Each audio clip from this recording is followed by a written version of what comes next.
Hey, welcome to Watch Candy. I'm really excited to have you guys here. Thank you so much for joining in. Today I felt like getting the thoughts that were in my head out into the universe. And yes, it does pertain to watches, so don't worry about that. Sit back, this video is gonna be very unstructured, so let's just jump right in. Today, my thoughts revolve specifically around art. If you guys don't know, I do consider myself an artist, and I am currently pursuing an art degree as well. So yeah, you could say that art is on my mind a lot. And because I am also a huge watch enthusiast, those two worlds often collide for me. I assume since you clicked on this video and know my channel even at all, that you're pretty into watches. So mostly my thoughts are directed to you. So what's actually been on my mind lately? Of course, I've been thinking a lot about how art and watches are inseparable, but I've also been thinking about the enthusiasts and the people who enjoy watches specifically, and how little credit they give themselves, A, as artists and just creative people in general, and B, how little we stop and think about watches as art pieces. I imagine if someone was to come up to you and ask about art and watches, your mind would probably go straight towards something like what Vacheron Constantin does, or like what Patek Philippe do, where they have a very literal piece of art in the watch, whether that's hand painted or hand carved or a miniaturized version of a very famous art piece. Those watches are really about the combination of traditional art and watchmaking, which of course is really cool, but that's not really what I'm talking about.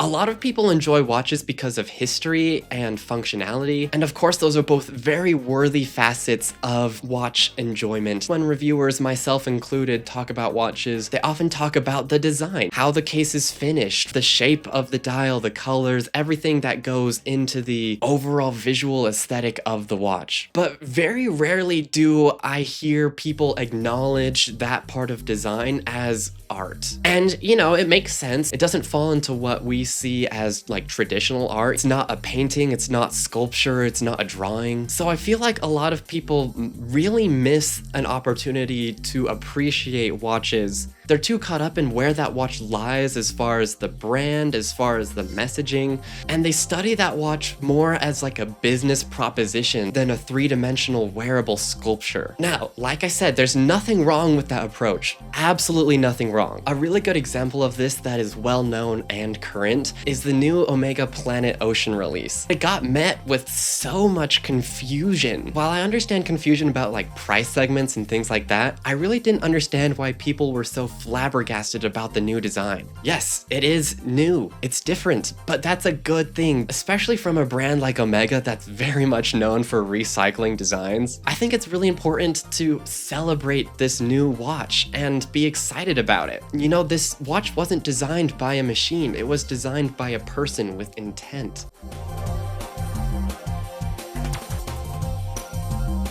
Another point of this conversation that I want to get to is how you guys as enthusiasts are artists. Now, some of you may think, I don't have a creative bone in my body, or blah blah blah, whatever is happening, stop. Because art and being an artist is not about drawing or painting or creating something that is technically impressive. It's about taking the craziness of the world, the chaos, and creating something through your filter. Case in point, I assume all of you guys have at least a little bit of a watch collection going, and I want you to think about what is in that collection and why. You may see your collection and see it as just a handful of objects that you have acquired over the course of years or however long, right? But I want you to shift your perspective a little bit and understand that your collection is very much individual to you. It's not like you woke up one day and had a watch collection assigned to you. Even if you've never thought of yourself as an artist or even remotely artistic, you have created something that is unique and personal, and most importantly, tells the story of your life experience. So I just want to acknowledge the fact that you probably entirely unknowingly have created a piece of art.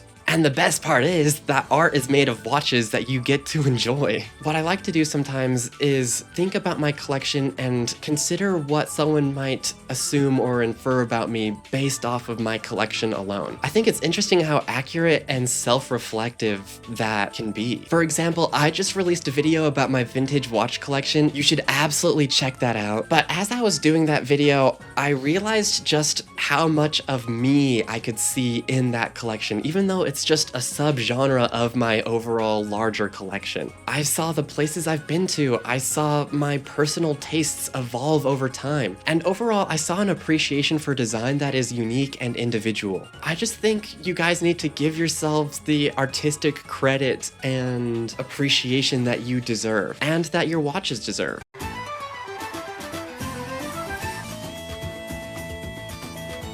So there you go, those are my thoughts that have been kind of tumbling around in my brain for the last little while. I hope you enjoyed this type of video, and I hope this helped you gain an extra appreciation for not only watches as a whole, but for yourself and your watch collection as it stands right now. So tell me what you thought. Have you considered this train of thought before? Do you consider yourself an artist, or do you now consider yourself an artist? While you're down there, subscribe to Join Watch Candy. I would absolutely love to have you, and I will see you next time.